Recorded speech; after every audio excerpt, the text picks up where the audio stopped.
Hello and welcome back to the channel. Today, we are going to dive into one of the most essential concepts in Buddhist philosophy, the 5 aggregates, or 5 skandhas. This topic is not just a foundation of Buddhist teachings, but it holds the key to understanding the sources of human suffering and the path to liberation. Through this video, we will explore how understanding these aggregates can lead to profound spiritual growth, helping you cultivate wisdom and compassion. Have you ever felt overwhelmed by your emotions, thoughts, or physical sensations? Do you struggle to understand why these things seem to control you? The 5 aggregates offer a framework for understanding how our experiences shape our perception of reality. But more importantly, they help us see beyond this illusion and find a path toward peace and enlightenment. The path to wisdom and compassion through the 5 aggregates. To start, let's break down what the 5 aggregates are. Form or physical matter, feeling, perception, mental formations, and consciousness. These 5 elements represent the components of our existence, both physical and mental. They shape how we interact with the world and how we experience life. Understanding the 5 aggregates is crucial to understanding the nature of suffering. When we are attached to these aggregates, whether it's our body, emotions, thoughts, or consciousness, we create a sense of self that leads to desire, attachment, and ultimately suffering. But the 5 aggregates also offer a way out. By studying and meditating on these components of existence, we can learn to let go of attachment, clear our minds, and achieve spiritual freedom. Let's begin with the first aggregate, form.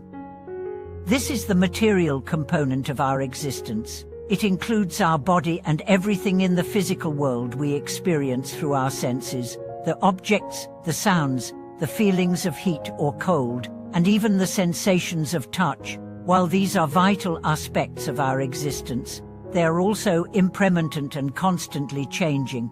The body ages, the weather changes, and even our sense of touch evolves over time. When we focus too much on form and equate our happiness to external conditions such as physical appearance, possessions, or status, we become stuck in an unending cycle of craving and dissatisfaction. This attachment to form causes distress because, as Buddhism teaches, everything in the material world is impermanent. But if we understand that our body and senses are just temporary aggregates, we can learn to detach from their constant fluctuations. This doesn't mean abandoning physical care, but rather seeing our body as a tool, not the essence of who we are. With this realization, we can free ourselves from the superficial struggles and find deeper contentment. The next aggregate is feeling, which is tied to our emotional responses. When we encounter an experience, we immediately have a feeling associated with it: pleasure, pain, or neutrality. These feelings arise from our senses, and they influence how we react to the world. Whether we feel joy when we receive praise or anger when we are criticized, our emotional responses shape our perception of reality. However, emotions are often fleeting and based on external circumstances. When we identify too strongly with our feelings, they can lead to suffering. For example, attachment to pleasure or avoidance of pain can keep us in a constant state of flux. Buddhism teaches us that the key to emotional freedom is mindfulness, the ability to observe our feelings without becoming attached to them. By recognizing the transient nature of feelings, we can cultivate equanimity, the mental calmness and balance that allows us to face life's challenges with clarity. Now let's look at perception. Perception is the mental process of interpreting the sensory input we receive from the world around us. When we see an object, hear a sound, or feel a sensation, our mind processes it and forms an interpretation. But this perception is not always accurate. Often, we see things through the lens of our past experiences, biases, and desires. This distorted perception can cause confusion and misunderstanding. Buddhism teaches that our perceptions are not the ultimate truth. They are influenced by the way we've been conditioned, and they are subject to change. By practicing mindfulness and meditation, we can begin to see things as they truly are, not through the veil of our subjective biases. As we cultivate clear perception, we can better understand the nature of reality and free ourselves from misperceptions that led to suffering. The fourth aggregate is mental formations, which refers to our habitual patterns of thinking, our desires, and our motivations. Mental formations are what drive us to act, to form opinions, and to make decisions. These formations are often based on past experiences and conditioning, which means they can be automatic and unconscious.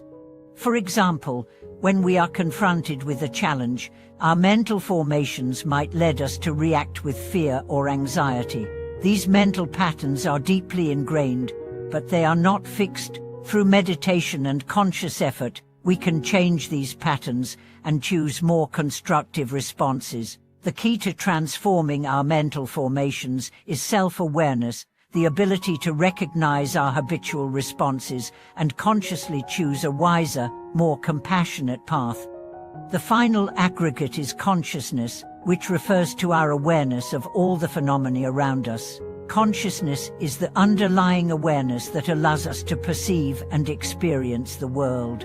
But just like the other aggregates, consciousness is also impermanent. Our awareness is constantly changing, influenced by our thoughts, emotions, and sensory experiences. When we cling to consciousness as our true self, we create the illusion of a permanent identity. Buddhism teaches that there is no permanent self, but rather a stream of consciousness that flows and evolves. By recognizing the impermanent nature of our consciousness, we can let go of the attachment to self-identity and cultivate a deeper sense of peace. Finding balance and wisdom through the five aggregates. The five aggregates are not just theoretical concepts, they are practical tools that can help us transform our lives. By understanding how each aggregate contributes to our experience of suffering, we can begin to loosen our attachments to them. The wisdom of the five aggregates teaches us to accept the impermanent nature of our existence and to let go of our false sense of self. As we practice mindfulness and meditation, we can train our minds to observe the aggregates without becoming attached to them. Through this process, we cultivate both wisdom, insight into the true nature of things, and compassion, the ability to respond to others' suffering with kindness and understanding. Together, these qualities help us grow spiritually, creating a life of greater peace and happiness. In the Buddhist path, the five aggregates provide the roadmap for inner transformation. They show us that true freedom comes not from external conditions, but from within. By understanding and working with the aggregates, we move closer to liberation, freedom from suffering and the ego-driven cycles that bind us. And the key to growing in wisdom and compassion. As we conclude this exploration of the five aggregates, remember that the journey toward understanding is a gradual process. It's a path of self-awareness and inner growth that leads to the cultivation of both wisdom and compassion. By recognizing the impermanence of our bodies, emotions, thoughts, behaviors, and consciousness, we begin to free ourselves from the cycle of attachment and suffering. We hope that today's video has helped you gain a deeper understanding of the five aggregates and how they can lead to a more enlightened and balanced life. If you have any questions or insights, please feel free to share them in the comments below. Thank you for watching today's video. Don't forget to like, subscribe, and share this content with others who may benefit from these teachings. May you continue on your path to wisdom and peace.